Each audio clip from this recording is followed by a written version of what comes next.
The Expos Andaman। Like कीजिए, subscribe कीजिए और बेल बटन को दबाइए। हेलो दोस्तों, आदाब, नमस्कार, वणक्कम। सती साहब ने जो एक धरना प्रदर्शन का आयोजन किया था, उसके विषय में आप क्या बोलेंगे? आपको मालूम है हमारा एमपी बीजेपी का एमपी है, इसमें कोई डाउट नहीं है। आज देश के अंदर बीजेपी का राज चल रहा है। बीजेपी के राज में बीजेपी का एमपी धरना पर बैठने पड़ता है और कांग्रेस और बीजेपी का सारे प्रधान को लेके अंडमान में जो पोर्ट ब्लेयर में आने पड़ा, कभी उसको रोड में उतरने नहीं देता। जो प्रशासन उसको रोड में उतरने के लिए 144 लगाते बैठा है। ये एमपी बन के रहने का जो उसका लायक है, वो खुद सोचना है और बीजेपी में कंटिन्यू करना कि नहीं करना, ये भी उसको सोचना है। जो 74 और 74 अमेंडमेंट में जो कानून पंचायत को और म्यूनिसिपल को मिला, वो चीज़ को ये प्रशासन छीन लिया है। ये लोग इतना दिन जो बैठा, अभी भी वो लोग आया जो चोरी करने का अधिकार मांगते, क्या ये कानून का अधिकार कानून से लड़ाई करके ले सकता है। जो चीज़ जो पार्लियामेंट में पास किया, वो चीज़ लेने के लिए रोड में बैठना और ये दिखावट है। ये कोई जो अपना काम करने के लिए नहीं। अगर एमपी सही में इसका ऊपर में है तो वो बीजेपी में नहीं रहना चाहिए और बीजेपी से रिजाइन करना चाहिए और लोगों को लेके लड़ाई करेगा।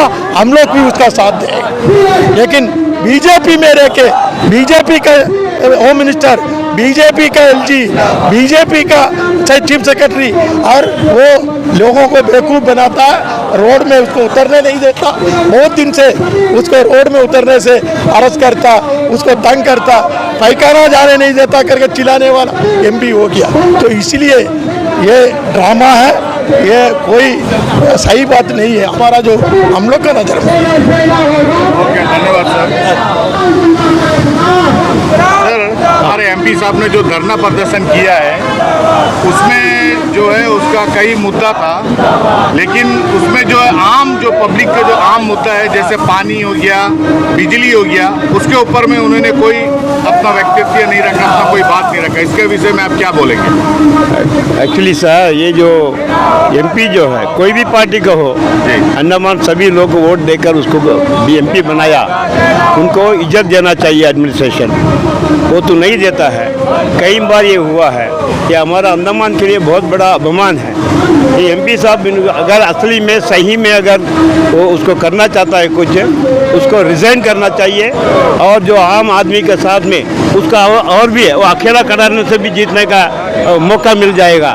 जब वो अकेला बीजेपी से रिज़ाइन करके बाहर में आकर हम लोग के साथ में अगर लड़ेगा, तभी हम लोग इसको मानने के तैयार है। नहीं तो ये सब ड्रामा है और सभी जो मिलकर कांग्रेस बीजेपी सारा पार्टी मिलकर अगर करते हैं बोलने से ये सब पब्लिक का उतना ठीक नहीं है। ये जो है अभिमान का चीज़ है, ये हम लोग का है। अगर वो रिज़ाइन करके आएगा, हम लोग भी उसके साथ में मिलकर पूरा लड़ेंगे। हमारा लाल झंडा तो आपको पता है, कभी भी किसी के ऊपर में डरता नहीं, हम लोग लड़ेंगे उसके साथ में। इनकलाब जिंदाबाद। आपको मालूम है एमपी बनने के पहले बार आप सुना होगा, जो जिसको ऊपर में गाली दिया है वो एमपी और किसको छोड़ेगा। जो पार्लियामेंट इलेक्शन जीत के अंडमान निकोबार आइलैंड्स का एमपी बन के बाहर आके वो 2 इशू के ऊपर जो बोला, हमको वोट नहीं दिया, कौन? ब्रह्मपुरा से लेके बनारघाट तक का आदमी। और दूसरा जो है जो बोला है जो निकोबारी हमको वोट नहीं दिया, इस तरफ बोलने वाला एमपी आपका एक दुर्व्यवहार करेगा, नहीं तो आपका ऊपर कोई हमला करेगा, उसमें कोई नया बात नहीं है। तो हम लोग सोचता उनको कुछ प्रॉब्लम है, पहले तो वो ठीक होना चाहिए, उसको आगे बढ़ना चाहिए, यही बोल रहा है। ओके, धन्यवाद सर।